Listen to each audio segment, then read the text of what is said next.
মাতারম, ভারত মাতাকে এই স্পিরিটটা দেখতে হবে।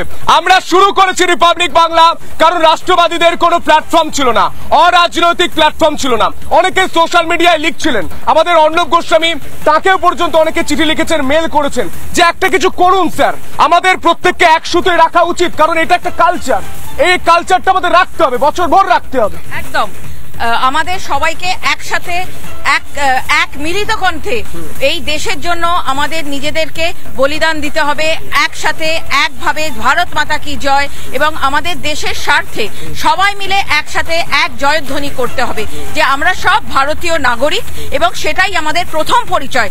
আমরা হচ্ছি রাষ্ট্রবাদী নাগরিক, আমরা সবসময় একসাথে এক পায়ে একসাথে আমরা লড়াই করব, আর কোনোভাবে কারোর কোনো কথায় আমরা যেন বিচলিত না হই, কোনো বিচলিত নয় এবং টুকরো টুকরো গ্যাং নয়।